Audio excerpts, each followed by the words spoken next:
Flight മോളിൽ കൂടെ പോയപ്പോ പക്ഷിയാണെന്ന് എടുത്ത് കല്ലെറിയാൻ വന്നവനൊക്കെയാണ് എന്നെ കുറ്റം പറയുന്നത്. എയർപോർട്ടൊന്ന് വല്ലപ്പോഴും ചെന്ന് കാണുക. ഇവരെ തങ്കച്ചൻ നാറി അവിടെ വന്നിട്ട് സ്വന്തം എന്താണ് മകളുടെ മകനുണ്ടാക്കി കൊടുക്കുന്ന വീട്ടില് നനയ്ക്കുന്നതിന് പൈസ വെച്ചവനാണ് ഈ നാറി. നിലനിൽപ്പ് നോക്കാൻ അറിയാം, പക്ഷേ ഈ ഒരു കാര്യത്തിൽ പുള്ളിക്കാരത്തി രക്ഷപ്പെടത്തില്ല. സീരിയസ്ലി ഞാൻ പറയുക, രക്ഷപ്പെടാൻ പോകുന്നില്ല ഈ കാര്യത്തില്. ഇതിനകത്ത് പുള്ളിക്കാരത്തി ശരിക്കും നമ്മൾ ഒരു നന്മ ചെയ്ത ഒരാളെ ക്രൂശിക്കുന്നത് ഭയങ്കര തെറ്റ് തന്നെ. രേണുസുതി ബിഷപ്പിനെതിരെ ചെയ്തിട്ടുള്ള വീഡിയോസ് എല്ലാം ആ പ്രൊഫൈലിൽ നിന്ന് റിമൂവ് ചെയ്തിട്ടില്ല എന്നുണ്ടെങ്കിൽ ആ വീടും സ്ഥലവും, അതായത് നിൽക്കുന്ന സ്ഥലം തിരിച്ചു മേടിക്കുമെന്ന് പറഞ്ഞിട്ടുള്ള ഒരു വക്കീൽ നോട്ടീസ് നമ്മളൊരു വീഡിയോ ചെയ്തിട്ടുണ്ടായിരുന്നു. അപ്പൊ അതുമായിട്ട് ബന്ധപ്പെട്ട് രേണുസുതി ഇന്ത്യക്ക് പുറത്തായതുകൊണ്ട് പുറത്ത് വന്നതിന് ശേഷം എയർപോർട്ടിൽ വന്ന് ചെറിയൊരു ബൈറ്റ് നമ്മൾ റിയാക്ട് ചെയ്തിട്ടുണ്ട്. ദേ ഇപ്പം ഇതിന് ശേഷം ഒരു ഉദ്ഘാടനത്തിന് ചെന്നതിന് ശേഷം വ്യക്തമായ ധാരണ എന്താണെന്ന് കൊടുത്തിട്ടുണ്ട്. മാപ്പ് പറയാൻ പറ്റത്തില്ല. ആ ഒരു സാധനം ഞാൻ വ്യക്തമായിട്ട് എന്റെ വീഡിയോക്കകത്ത് കാണിച്ചു തരാം. അപ്പൊ വീഡിയോ ഇഷ്ടപ്പെടുകയാണെന്നുണ്ടെങ്കിൽ ലൈക്ക് ചെയ്യുക, സബ്സ്ക്രൈബ് ചെയ്യുക. വീഡിയോ മുഴുവനായിട്ട് കണ്ടതിന് ശേഷം മാത്രമേ നിങ്ങളുടെ കമന്റ് വ്യക്തമായിട്ട് നമ്മുടെ വീഡിയോയ്ക്ക് താഴെ രേഖപ്പെടുത്താവൂ. ബിഷപ്പ് വേഴ്സസ് രേണുസുതി ഈ ഒരു ചാപ്റ്റർ ഇവിടെ അവസാനിപ്പിക്കുക, ഇതങ്ങ് ക്ലോസ് ചെയ്യുക. സത്യം പറഞ്ഞു കഴിഞ്ഞാൽ ഇത് ഒരു സൈഡിൽ നിന്ന് നോക്കിക്കഴിഞ്ഞാൽ ഒരു തീട്ട കേസായിട്ടുക. അതുകൊണ്ട് ഇത് വലിയൊരു ബാധ്യതയായിട്ടോ ഇത് താങ്ങിയെടുത്തോട് നടന്ന് ഞാൻ പോകുന്ന വഴിയിലെല്ലാം ഇതുപോലെ തീട്ടം പറ്റിച്ച് കൊണ്ടു നടക്കാനൊന്നും എനിക്കും വലിയ ആഗ്രഹമില്ല. കിച്ചു എന്ന് പറഞ്ഞൊരു വ്യക്തി കഴിഞ്ഞ ദിവസം അവന്റെ ഒരു എക്സ്പ്ലനേഷൻ വീഡിയോ അവൻ ചെയ്തിട്ടുണ്ടായിരുന്നു. കാരണം അവനെതിരെ കേസ് വരേണ്ട കാര്യം എന്താണ്, മേ ബി അവന്റെ പേരിൽ ആ വസ്തു കൊടുത്തത് കൊണ്ടായിരിക്കാം അവന്റെ എതിരെ ഒരു കേസ് വന്നിരിക്കുന്നത്. പക്ഷെ ഇതിനകത്ത് കിച്ചു നിരപരാധിയാണെന്നുള്ള കാര്യം ഏകദേശം എല്ലാവർക്കും അറിയാവുന്ന ഒരു കാര്യമാണ്. അവന് ഈ വീടുമായിട്ട് ബന്ധപ്പെട്ട് സ്ഥലം കൊടുത്ത ആളെയോ അല്ലെങ്കിൽ വീട് വെച്ചു കൊടുത്ത KHDC ഫിറോസിനെ ആണെങ്കിൽ പോലും ഒരു അക്ഷരം ഒരു സൈഡിൽ കൂടെ മിണ്ടുന്നതായിട്ടുള്ള ഒരു വീഡിയോസ് പോലും നമ്മുടെ ആരുടെയും ശ്രദ്ധയിൽപ്പെട്ടിട്ടില്ല. പക്ഷെ ഇതുമായിട്ട് ബന്ധപ്പെട്ട് ഏറ്റവും കൂടുതൽ സംസാരിച്ചിട്ടുള്ള രേണു എന്ന് പറഞ്ഞൊരു വ്യക്തിയും രേണുവിടെ കൂടെ നടക്കുന്ന രേണുവിനെ ചുറ്റിപ്പറ്റി വളരുന്ന കുറച്ചധികം വൃക്ഷങ്ങൾ മാത്രമാണ്. അല്ലാതെ മറ്റൊരു വ്യക്തികളും ഈ വീടിനെ കുറിച്ച് കുറ്റം പറഞ്ഞിട്ടില്ല. ഇൻക്ലൂഡിങ് അവരുടെ അച്ഛൻ ഉൾപ്പെടെ ഈ വീടിനെ കുറിച്ച് കുറ്റങ്ങൾ മാത്രമേ പറഞ്ഞിട്ടുള്ളൂ. അപ്പൊ ഇതിനെപ്പറ്റി ഒരു എക്സ്പ്ലനേഷൻ വീഡിയോ വന്നിട്ടുണ്ട്, അത് ഞാനൊന്ന് കാണിച്ചു തരാം. പിന്നെ KHDC ഫിറോസിന് ഇവരുടെ അച്ഛനെ കുറിച്ച്, അതായത് തങ്കച്ചനെ കുറിച്ചും രേണുവിനെ കുറിച്ചും അവരുടെ കുടുംബത്തെ കുറിച്ചും വളരെ വ്യക്തമായ ഒരു ധാരണയും ഒരു മതിപ്പും ഉണ്ട്.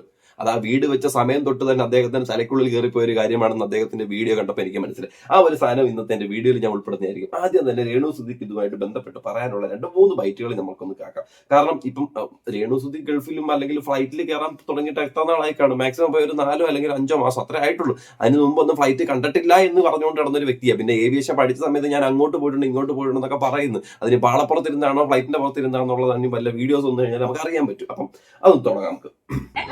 ഫ്ലൈറ്റ് മോളിൽ കൂടെ പോയപ്പോ പക്ഷിയാണെന്ന് എടുത്ത് കല്ലെറിയാൻ വന്നവനൊക്കെയാണ് എന്നെ കുറ്റം പറയുന്നത്. എയർപോർട്ടൊന്ന് വല്ലപ്പോഴും ചെന്ന് കാണുക.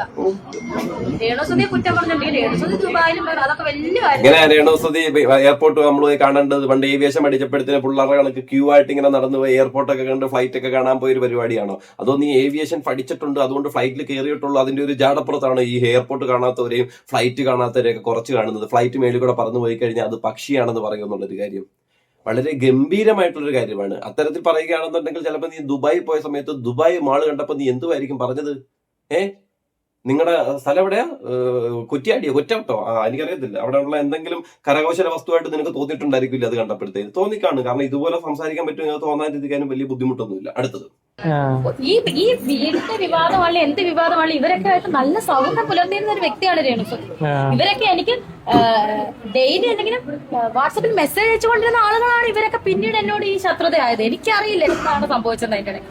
തീർച്ചയായിട്ടും നേരത്തെ ഈ വീഡിയോ നമ്മൾ ചെയ്തു തുടങ്ങിയ സമയം തൊട്ടേ നമുക്കറിയാവുന്ന ഒരു കാര്യമാണ്. കാരണം ഈ ചടങ്ങുമായിട്ട് ബന്ധപ്പെട്ടൊക്കെ ഇവരുടെ ഈ പള്ളിയിലച്ഛനെ വിളിച്ചുകൊണ്ട് ഇവർ വീട്ടിൽ കൊണ്ടുവന്ന് വെഞ്ചരിപ്പും കാര്യങ്ങളൊക്കെ നമ്മളൊരു വീഡിയോയിൽ കണ്ടതുമാണ്. അപ്പൊ നല്ലൊരു കോൺടാക്ട് ഉള്ളത് കൊണ്ടാണല്ലോ അതൊക്കെ നടന്നിരിക്കുന്നത്. പിന്നെ ഇത് എപ്പോഴാണ് ഒരു കോണ്ടാക്ട് ഇല്ലാതായി എന്ന് വ്യക്തമായ ഒരു ധാരണ നമ്മൾ നോക്കിക്കഴിഞ്ഞാൽ ആ വീട് നിൽക്കുന്ന സ്ഥലം ഈ വ്യക്തികൾക്ക് കൊടുത്തതിന് ശേഷം മുതൽ അവിടെ വരുന്ന പല വ്യക്തികളെയും ഇവര് മുടക്കി വിടുന്നു, അല്ലെങ്കിൽ അവിടെ ഒരു കച്ചവടം നടക്കത്തില്ല എന്ന രീതിയിലേക്ക് ചിത്രീകരിക്കുന്നു. ആ ഒരു സ്ഥലത്ത് ഇവർ വന്നതിന് ശേഷം രേണുസുതിയുടെ അയൽക്കാരായിട്ട് വരാനായിട്ട് യാതൊരുവിധ ആൾക്കാരും മുതിരുന്നില്ല. പിന്നെ കൊടുത്ത സ്ഥലം ഓണം കയറാൻ മൂലയാണ്, വണ്ടി കയറാത്ത സ്ഥലമാണ്, വെള്ളമില്ലാത്ത സ്ഥലമാണ്, വണ്ടി ഇല്ലാത്തതാണെന്നൊക്കെ പല പല പല പല അഭ്യൂഹങ്ങളും പറഞ്ഞുണ്ടാക്കിയപ്പോഴത്തേന് ആ സ്ഥലം ഇരിക്കുന്ന ബാക്കി സ്ഥലം വിൽക്കാനുള്ള ഒരു ബുദ്ധിമുട്ട് നല്ല രീതിയിൽ ഉണ്ടായി അദ്ദേഹത്തിന്. അപ്പൊ പിന്നെ എങ്ങനെയെങ്കിലും അവരെ അവിടെ ഇറക്കി വിട്ടേ പറ്റൂ. അതിന്റെ ഭാഗമായിട്ട് അദ്ദേഹത്തെ ചെയ്യാൻ പറ്റുന്ന എല്ലാം അദ്ദേഹം ഒരു സൈഡിൽ കൂടെ ചെയ്തു. അപ്പോഴാണ് നിങ്ങൾ തമ്മിലുള്ള അണ്ടർസ്റ്റാൻഡിങ് മിസ്അണ്ടർസ്റ്റാൻഡിങ് ആയത്. പെട്ടെന്ന് ഒരു നിമിഷം ബ്ലോക്ക് ചെയ്യുക. ഈ നിങ്ങൾ ഇപ്പൊ പറഞ്ഞ ഈ വലിയൊരു വിവാദം നടക്കുന്ന അദ്ദേഹത്തെ പറ്റിയാണ് ഞാൻ പറയാൻ. ഞാനും മെസ്സേജ് അയക്കാറുണ്ടായിരുന്നു വാട്സാപ്പിൽ. ശരിക്കും രേണു ഇങ്ങനെ വീണ്ടും വീണ്ടും ഇങ്ങനെ അച്ചീവ് ചെയ്യുന്നതുകൊണ്ടാണ് വീണ്ടും വീണ്ടും വിവാദങ്ങളൊക്കെ വരുന്നത് അല്ലേ? രേണുവിന് അസൂയായിരിക്കും അല്ലേ? അസൂയൊന്നുമല്ലടാ, ഇതുപോലെ ഇങ്ങനെ നിന്നോണ്ട് സാമാന്യം ഇങ്ങനെ പൊക്കി എടുത്തോണ്ട് ഇങ്ങനെ കിടന്ന് കറങ്ങുമല്ലോ നീയൊക്കെ. ആ കറങ്ങുന്നത് കൊണ്ടാ, അല്ലാതെ ഇപ്പൊ റീച്ച് നിൽക്കുന്ന കാര്യങ്ങളൊന്നുമില്ല. നീയൊക്കെ ഇങ്ങനെ കറങ്ങി നടന്ന് കുറെ അപരാധിച്ച ചോദ്യങ്ങളൊക്കെ ചോദിക്കുമല്ലോ. അപ്പൊ അതിനെല്ലാം അവളെ കൊണ്ട് പറ്റുന്ന രീതിയിലുള്ള പല മറുപടികളും എടുത്തു വിടും. കാരണം ഇവളെ കൊണ്ട്, അല്ലെങ്കിൽ ഈ രേണു എന്ന് പറയുന്നൊരു വ്യക്തിയെ കൊണ്ട് സോഷ്യൽ മീഡിയയിൽ നിലനിൽക്കണമെന്നുണ്ടെങ്കിൽ മാക്സിമം അപരാധങ്ങളും തന്തയില്ലായ്മയും പഴച്ചുവിടുക.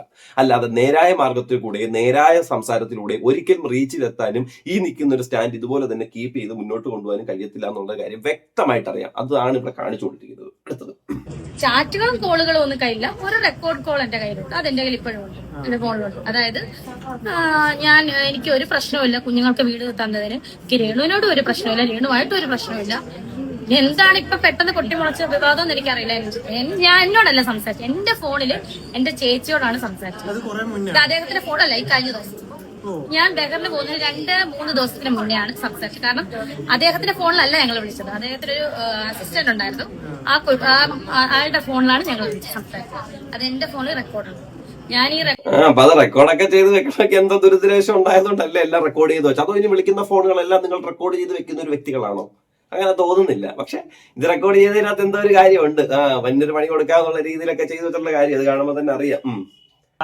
ഒരു ഗിഫ്റ്റ് നമ്മൾ കൊടുത്ത ഇഷ്ടദാനം അല്ലെങ്കിൽ എന്തോ ആട്ടെ, ഒരു അച്ഛൻ മരിച്ച പിള്ളേർക്ക് ഗിഫ്റ്റ് കൊടുത്തെന്ന് വെച്ചു, ദൈവത്തിന്റെ പ്രതിപുരുഷൻ ഗിഫ്റ്റ് കൊടുത്തെങ്കിൽ അത് തിരിച്ചു മേടിക്കണമെങ്കിൽ അയാളുടെ മാനസികാവസ്ഥ അതായിരിക്കും. പറയാൻ പറയും.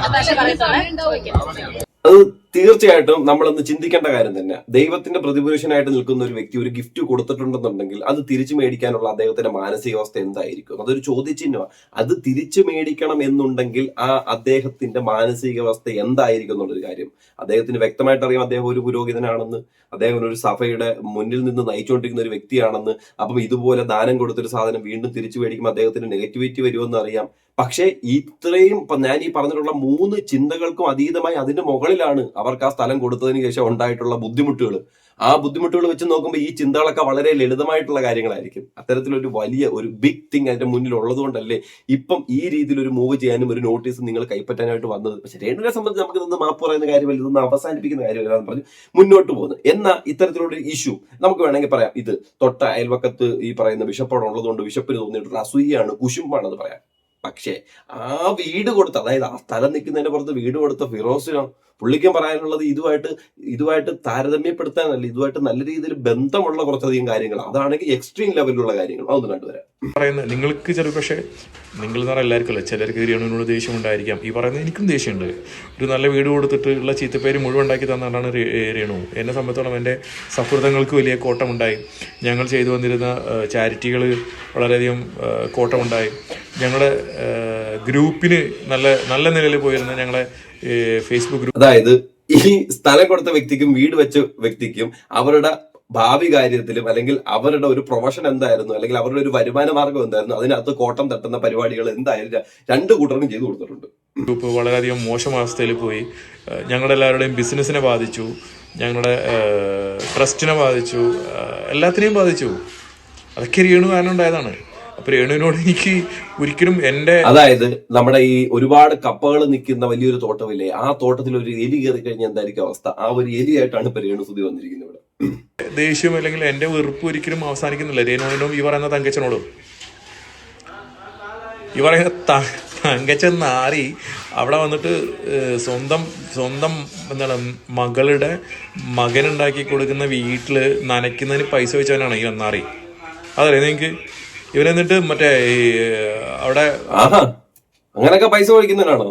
അങ്ങനെയാണ് എന്റെ പൊന്നു കുഞ്ഞ്. ഞാനിപ്പോ ഒരു കാര്യം പറയാം, ഇവൻ വീട്ടിലിരിക്കുവാണെന്നുണ്ടെങ്കിൽ ഇവന്റെ കയ്യിൽ പച്ചക്കറി എറിയാനായിട്ട് വല്ലതും കൊടുത്തു കഴിഞ്ഞാൽ അതിന് ഓരോ പീസിന് ചില്ലറ പൈസ ചോദിക്കുന്ന വ്യക്തിയായിരിക്കും. അല്ലെങ്കിൽ ഇമാതിരി പരിപാടി ഒരിക്കലും ചോദിക്കാതിരിക്കത്തില്ല. ഈ റേഞ്ച് വെച്ചിട്ട് എനിക്ക് തോന്നുന്നു മറ്റേ സിവിലിന്റെ ഫ്രണ്ടിൽ പോയി നിന്നിട്ട് എല്ലാവരോടും പൈസ പിരിക്കും. 10 രൂപ ഞാൻ സാധനം എടുത്തരാം, 10 രൂപ ഞാൻ സാധനം എടുത്തരാം. അങ്ങനെ ഒരു 10 പേരെ എടുക്കുമ്പോഴത്തേന് എത്ര രൂപയായി? 100 രൂപയായി. അങ്ങനെ 20 പേരാകുമ്പോഴത്തേന് ഒരു ക്വാർട്ടറിനുള്ള പൈസയായി. അങ്ങനെ എങ്ങാണ്ട് നടന്നുകൊണ്ടിരിക്കുന്ന ഒരു വ്യക്തിയാണ്. ഇതൊക്കെ കണ്ടപ്പോഴത്തേന് കണ്ണും വലിച്ചു പോയി അവസ്ഥയാണ്. ഫ്ലവേഴ്സിന്റെ ആൾക്കാർ അവരൊക്കെ ചെയ്താറുണ്ട് പറഞ്ഞു, പണിക്കാർക്ക് പൈസ ചായ വാങ്ങിച്ചു കൊടുക്കാൻ പറഞ്ഞു വൈകുന്നേരം ആകുമ്പോൾ. എന്നിട്ട് ഇവൻ പോയിട്ട് അപ്പുറത്തൊരു ചായക്കടയിൽ പോയിട്ട് ചായ ഏൽപ്പിച്ച് ചായയും കടിയും ഇവരോട് കുടിച്ചോളാൻ പറഞ്ഞു. എൻഡ് ഓഫ് ദ ഡേ അവിടുന്ന് പോരുന്ന സമയത്ത് ഞാനാണ് ബില്ല് ക്ലോസ് ചെയ്തത്, ഇവൻ പൈസ കൊടുക്കാതെ. അതാണ് ഈ തങ്കച്ചൻ. പിന്നെ ഇവള് രേണു വേറും വീട് കൊടുക്കാന്ന് പറഞ്ഞാൽ നിങ്ങൾ വീടും കൊടുക്കണം, അതുകൊണ്ട് അവര് ഫുഡും കൊടുക്കണം. പിന്നെ യന്ത്രങ്ങളാണ് പണിയിപ്പിക്കുന്നത്. ഞാൻ തങ്കച്ചന്റെ ഭാഗത്താ. പിന്നെ വീട് കൊടുക്കാന്ന് പറഞ്ഞാൽ നിങ്ങൾ വീട് പണിഞ്ഞു കൊടുക്കണം, എല്ലാം ചെയ്യണം, വരുന്ന വ്യക്തികൾക്ക് വെള്ളം നിങ്ങൾ കൊടുക്കണം, അവർക്ക് കഴിക്കാൻ നിങ്ങൾ കൊടുക്കണം. തങ്കച്ചൻ വിതുര അല്ല, വിതുര തങ്കച്ചൻ മറ്റാളല്ലേ, തങ്കച്ചൻ ഇങ്ങനെ നോക്കിക്കൊണ്ട് നിൽക്കത്തതേ ഉള്ളൂ. കാരണം തങ്കച്ചന് താമസിക്കാനുള്ള വീടല്ലേ. എന്നാ എഴുന്നേറ്റ് പോണ തങ്കച്ചണ്ണ, നിങ്ങൾ കാണിച്ചിട്ടുള്ള പരിപാടികളൊന്നും നല്ല കാര്യങ്ങളൊന്നും അല്ല. ഇത്രയും നിങ്ങൾക്ക് ഒരു മാനസിക നിങ്ങളുടെ അവസ്ഥ കണ്ടിട്ട് നിങ്ങൾക്ക് ഒരു വീട് തന്ന വ്യക്തി ഇതുപോലെ വന്നിരുന്ന് പറയണമെന്നുണ്ടെങ്കിൽ കാണിച്ചു കൂട്ടിയ കാര്യങ്ങളൊന്ന് തിരിഞ്ഞു നോക്കിക്കഴിഞ്ഞാൽ, പണ്ട് കർണാരം തിരിഞ്ഞു നോക്കിയാണല്ലോ, ഒന്ന് തിരിഞ്ഞു നോക്കിക്കഴിഞ്ഞാൽ നിങ്ങൾക്ക് മനസ്സിലാവായിരിക്കും. ചാറ്റുണ്ടായിരുന്ന സാധനം ഇവളാണ് ഈ ചോർച്ചാന്നാക്കിയിട്ട് ലോകം മുഴുവൻ ഞങ്ങളെ മോശക്കാരാക്കി. ഈ നാറികളെ ഞാൻ സപ്പോർട്ട് ചെയ്യുന്നത് നിങ്ങൾക്ക് തോന്നുന്നുണ്ട് എന്റെ മരണം വരെ? ഒരിക്കലും ഇല്ല. സത്യസന്ധമായ കാര്യം, ആ സമയത്ത് ഞാനിത് വീഡിയോ ചെയ്തിട്ടുള്ളതാ. അതിനകത്ത് ആ ചോദിച്ചിട്ടുള്ള ആ റിപ്പോർട്ടർ ഉണ്ടല്ലോ, ആ റിപ്പോർട്ടറുടെ പിന്നെ ഒരു വീഡിയോ വന്നിട്ടുണ്ടായിരുന്ന ആ വ്യക്തിയോട് പറയിപ്പിച്ചൊരു കാര്യമാണ് ഈ ഒരു കാര്യത്തെ കുറിച്ച്. നിങ്ങൾ അങ്ങനെയുള്ള തെറ്റിദ്ധാരണ വേണ്ട. പക്ഷെ വ്യക്തിപരമായിട്ട് ഞാൻ വീണ്ടും പറയുന്നു, രേണു എന്നവളെയും അതേപോലെ തങ്കച്ചൻ എന്നവനെയും അവിടെ നിന്ന് ഒഴിക്കണമെന്നുണ്ടെങ്കിൽ അതിനുള്ള നടപടികൾ സ്വീകരിക്കുക. അല്ലാതെ ആ പാവം കുട്ടികൾക്ക് കൊടുത്ത ഇത് ഒന്നും പറയാത്ത നിരപരാധികളായ കുട്ടികളെ അവിടെ നിന്ന് ഇറക്കി വിടുന്നതിനോട് ഞാൻ ഇപ്പോഴും യോജിക്കുന്നില്ല. 100% ഞാൻ യോജിക്കുന്നില്ല. എൻ്റെ വ്യക്തിപരമായ ഒരു അഭിപ്രായമാണത്. എലിയെ പേടിച്ച് ഇല്ലം ചൂട അല്ല, ക്രിസ്റ്റൽ ക്ലിയർ ആയിട്ടുള്ള മറുപടിയാണ്. അത് തന്നെയാണ് ആവശ്യം, അതാണ് ഉദ്ദേശവും, അതാണ് വേണ്ടതും. അല്ലാതെ അവരെ എല്ലാവരും ആ വീട്ടിൽ നിന്ന് ഇറക്കി വിടണമെന്നൊന്നും ആരും ചിന്തിക്കത്തില്ല. ആർക്കും അങ്ങനെ ഒരു തീരുമാനം കാണത്തില്ല. ഇതുമായിട്ട് ബന്ധപ്പെട്ട് ഇതിനെ എതിർത്ത് സംസാരിക്കുന്ന ഒരു വ്യക്തികൾക്ക് പോലും അത്തരത്തിലൊരു മനോഭാവം കാണത്തില്ല. പക്ഷെ ഈ ഡയലോഗുകളൊക്കെ അടിച്ചിട്ട് വീണ്ടും അവിടെ അർദ്ധരാത്രി കിടന്ന് ഉറങ്ങാനായിട്ട് നിൽക്കുന്ന, ഈ ഒരു വിഷയമായിട്ട് ബന്ധപ്പെട്ട് നിൽക്കുന്ന കുടുംബത്തിലെ അംഗങ്ങളുണ്ടല്ലോ, ആ അംഗങ്ങളാണ് ഇവിടെ നിന്ന് മാറേണ്ടത്. അത് വ്യക്തമായിട്ട് മാറിക്കഴിഞ്ഞാൽ ഈ ഒരു ഇഷ്യൂ ഇവിടെ തീരുകയും, പക്ഷെ ഇവർ മാറത്തില്ല. ഒന്നാമത്തെ കാരണം ഇവർക്ക് നിലവിലുള്ള കോണ്ടന്റില്ല ഒരു കോണ്ടന്റാണ് ഈ വീടെന്ന് പറഞ്ഞ സാധനം. ഇവരെപ്പോൾ ഡൗൺ ആവുന്നു, ഇവരുടെ കയ്യിൽ നിന്ന് എപ്പോഴാണ് ഈ സാധനം കയ്യിൽ നിന്ന് പോകുന്നത്, അപ്പം ഇവർ ഈ കോണ്ടന്റ് ഇങ്ങനെ പൊക്കിയെടുക്കും. ഇതെടുത്തിട്ടായിരിക്കും പിന്നെ ഒരു മുന്നിലേക്ക് വരാനായിട്ട് പോകുന്നത്. അതുകൊണ്ട് വിട്ടുകൊടുക്കുക എന്നുള്ള കാര്യത്തിൽ യാതൊരു ഇതുമില്ല. മാപ്പ് പറയുന്ന കാര്യം നോക്കാതെ ചിന്തിക്കുകയേ വേണ്ട. രേണു സുധി തകൃത ദികൃത തെയ്യും. രേണു സുധിയെ കൊണ്ട് പറ്റുന്ന റേഞ്ചിൽ ഇപ്പം പറന്നുകൊണ്ടിരിക്കുമല്ലേ, അങ്ങനെ പോട്ടെ.